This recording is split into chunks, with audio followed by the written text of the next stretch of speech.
नमस्कार, हिमाचल अभी.com से मैं पल्लवी शर्मा। पेश है कोरोना वायरस पर स्पेशल बुलेटिन। क्वारंटाइन रह रहे बिलासपुर के आईजीएमसी शिमला लाए गए 42 वर्षीय शख्स की मौत। भारी बारिश से शिमला के कुसुम्पटी में मकान गिरा। प्रशासन, पुलिस और फायर ब्रिगेड की टीम मौके पर। हिमाचल में 8 से नहीं खुलेंगे होटल। होटलियर्स बोले, जब तक पर्यटक नहीं आएंगे तब तक संभव नहीं। अब देश विदेश में बैठे श्रद्धालु हिमाचल के प्रसिद्ध 35 मंदिरों के ऑनलाइन कर सकेंगे दर्शन।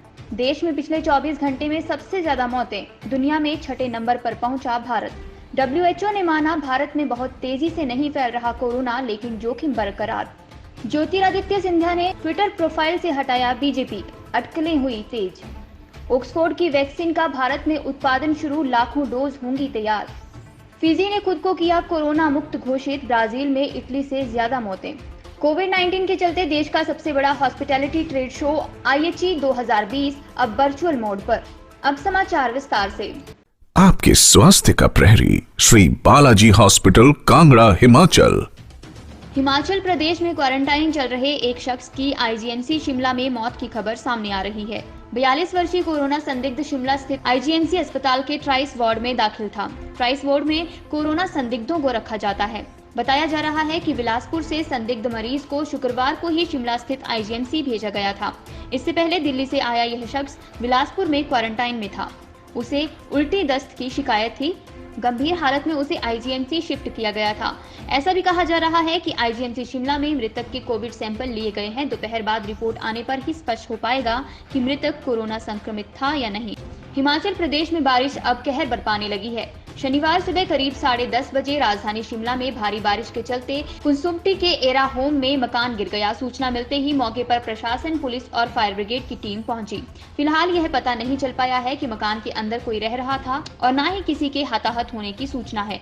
इससे पहले शुक्रवार को शिमला में भारी बारिश और ओलावृष्टि हुई, जिससे शहरवासी सहम गए थे। बीते 24 घंटे में शिमला में 74.4 mm बारिश रिकॉर्ड हुई है। भारी बारिश की वजह से जनजीवन अस्त व्यस्त तथा कई घरों में पानी घुस गया।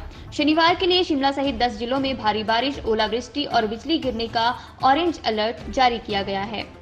कोरोना महामारी के चलते लॉकडाउन के कारण बंद हुए होटल खोलने की कवायद से पहले ही होटलियर्स ने सरकार को झटका देते हुए साफ इनकार कर दिया है कि वह इन हालात में होटल नहीं खोलेंगे। केंद्र की गाइडलाइन के तहत 8 जून से होटल, रेस्तरां व मंदिर खोलने की बात हो रही है। उसके अनुरूप सीएम जयराम ठाकुर ने भी इस बात के साफ संकेत दिए थे कि 8 से ये सभी गतिविधियां शुरू कर दी जाएंगी। लेकिन इस बीच होटल खोलने से पहले प्रदेश के होटलियर्स ने साफ इनकार कर दिया है। हिमाचल के होटल मालिकों का कहना है कि कोरोना के चलते प्रदेश में पर्यटक ही नहीं आएंगे तो होटल खोलकर बिना कमाई के कर्मचारियों को वेतन कहां से देंगे। Shimla hotel and restaurant association के अध्यक्ष संजय सूद का कहना है कि जब तक पर्यटक नहीं आएंगे तब तक होटलों को खोलना संभव नहीं है। Hotel and restaurant association McLeodganj के अध्यक्ष अश्विनी बांबा ने कहा कि व्यवसायियों ने होटल 30 जून तक बंद रखने की बात कही हुई है। उधर रेस्तरां खोलने पर आज दिशा निर्देश जारी होने की संभावना है। हिमाचल के प्रमुख 35 मंदिरों में प्रदेश सरकार लॉकडाउन में चढ़ावा बनाने की कवायद में जुटी है। सरकार के अधीन अधिकांश मंदिरों के देश विदेश में बैठे श्रद्धालुओं को ऑनलाइन दर्शन करवाएगी, ताकि इससे कमाई हो और मंदिरों का रखरखाव व मंदिर कर्मचारियों को वेतन दिया जा सके। लॉकडाउन में मंदिरों के कपाट बंद रहने से ऐतिहासिक मंदिरों की आय का ग्राफ गिरा है, जबकि मंदिरों के खर्चे में कटौती नहीं हुई। केंद्रीय गाइडलाइन के अनुसार 8 जून को मंदिर दर्शन के लिए खुल जाएंगे, लेकिन हिमाचल अभी असमंजस में है। अब ऑनलाइन मंदिरों के दर्शन से ही आय बढ़ाई जा सकती है। सरकार ने करोड़ों की आय वाले मंदिरों के साथ छोटे मंदिरों का अधिग्रहण भी कर रखा है। इसमें लक्ष्मी नारायण मंदिर, बौद्ध मंदिर, रघुनाथ मंदिर, छोटा अखाड़ा मंदिर, बड़ा अखाड़ा मंदिर, दत्तात्रेय मंदिर, महामृत्युंजय मंदिर, टेढ़ा मंदिर आदि कई मंदिर शामिल हैं। इसके अलावा श्री नैना देवी मंदिर, रजेश्वरी, चामुंडा, चिंतपूर्णी माता मंदिर, ज्वालाजी, भीमा काली, बाबा बालकनाथ, संकट मोचन मंदिर शिमला, तारा देवी मंदिर, जाखू मंदिर, बाला सुंदरी मंदिर आदि प्रमुख हैं। देश में कोरोना वायरस से संक्रमित मरीजों की संख्या तेजी से बढ़ रही है। शनिवार सुबह स्वास्थ्य मंत्रालय के ताजा आंकड़ों के मुताबिक देश में अब तक 2,36,657 लोग कोरोना से संक्रमित हो चुके हैं। इनमें से 6,642 की मौत हो चुकी है, जबकि 1,14,000 लोग ठीक भी हुए हैं। देश में पिछले 24 घंटे में कोरोना वायरस के रिकॉर्ड 9,887 नए मामले सामने आए और 294 मौतें हुई।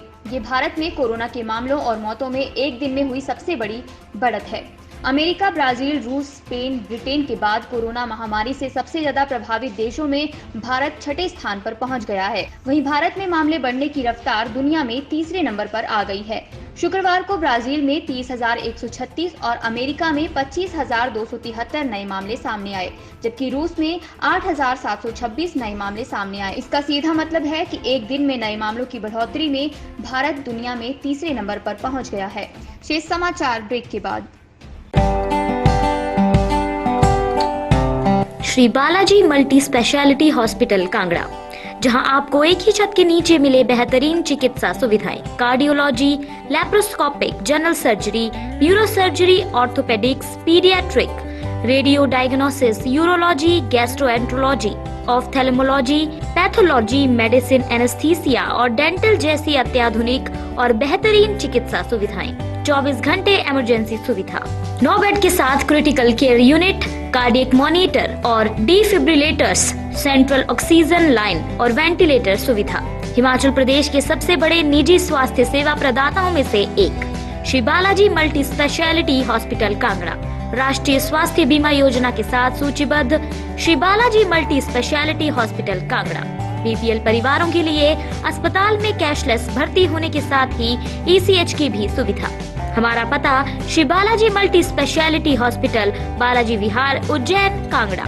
संपर्क करें 9218411108 पर। Shri Balaji multi speciality hospital Kangra.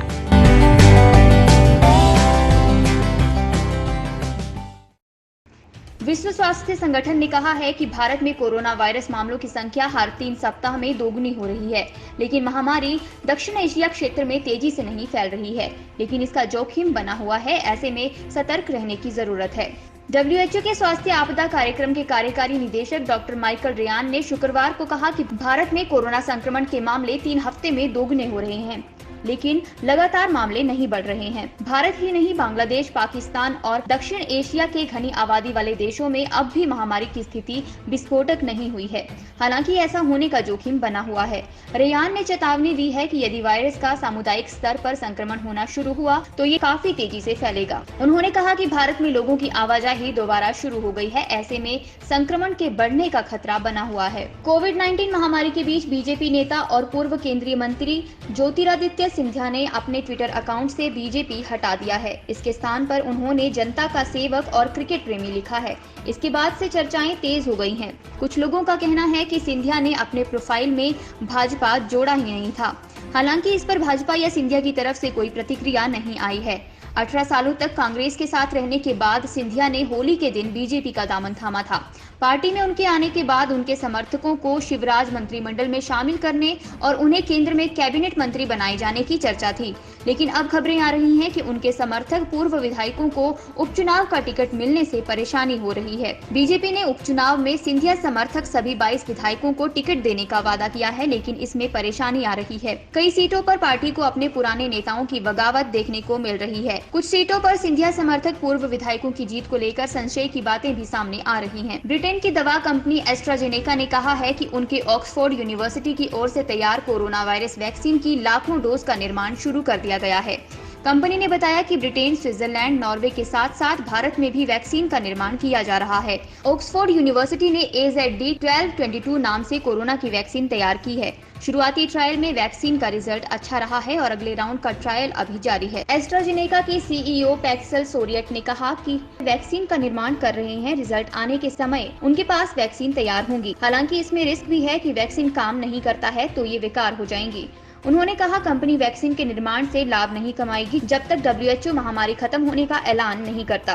Pascal सोरियट ने कहा उन्होंने भारत के सीरम इंस्टीट्यूट से 1 अरब वैक्सीन की डोज के उत्पादन के लिए करार किया है। प्रशांत महासागर में स्थित फिजी ने खुद को कोरोना वायरस से मुक्त घोषित कर दिया है। देश में संक्रमित मिले 18 लोगों के ठीक होने के बाद उसने यह निर्णय लिया। प्रधानमंत्री फ्रैंक बैनिमारामा ने ट्विटर पर लिखा, अंतिम संक्रमित मरीज भी ठीक हो गया है। हमारे यहाँ कोरोना संक्रमण की जांच की संख्या बढ़ा दी गई है। हाल ही में लॉकडाउन खोलने वाला देश ब्राजील कोरोना वायरस का नया केंद्र बनता जा रहा है। पिछले 24 घंटे में 1473 मौतों के साथ यह देश इटली से आगे निकल गया है, जबकि कुल संक्रमितों की संख्या में यह अमेरिका के बाद दूसरे नंबर पर है। उधर पूरी दुनिया में कोरोना से 3,98,000 से ज्यादा लोगों की मौत हो गई है और 68,44,000 से ज्यादा लोग संक्रमित हैं, जबकि 33,48,000 से ज्यादा लोगों ने कोरोना को मात दी है। वहीं दुनिया भर में सबसे ज्यादा प्रभावित देश अमेरिका में कोरोना से 1,11,000 से ज्यादा लोगों की मौत हो चुकी है और 19,65,000 से ज्यादा लोग संक्रमित हैं। भारत में सबसे बड़े फूड इंडस्ट्री और हॉस्पिटैलिटी सेक्टर के B2B आयोजन इंडिया इंटरनेशनल हॉस्पिटैलिटी एक्सपो के 2020 संस्करण को 100% ऑनलाइन करने की तैयारी जोर शोर से चल रही है। अपनी तरह के अनोखे अनुभव में विश्व में न्यू नॉर्मल यानी सामाजिक दूरी को कायम करते हुए क्रेता विक्रेता के संवाद और संपर्क पर जोर रहने वाला है। इंडिया एक्सपो मार्ट लिमिटेड के चेयरमैन राकेश कुमार ने इस नए प्रारूप का उद्घाटन करते हुए कहा कि कोविड-19 महामारी ने हमें लगातार नए आइडिया और अवसरों को तलाशने की चुनौती दी है। आपदा को अवसर बनाने के उद्देश्य से हमने IHE 2020 को स्थगित करने के बजाय क्लिक एंड नेविगेट अनुभव को अपनाया, जिस पर दुनिया के किसी भी कोने से पहुंचा जा सकता है। हम अपने आयोजन को दुनिया भर की ट्रैवल एडवाइजरी और स्वास्थ्य आपात स्थितियों से बचाने में सफल हुए हैं। इन्हीं खबरों के साथ आज का कोविड-19 पर स्पेशल बुलेटिन यहीं पर खत्म होता है। हमारा अगला ऑनलाइन रेडियो बुलेटिन सुनिए शाम 7:30 बजे। तब तक के लिए नमस्कार।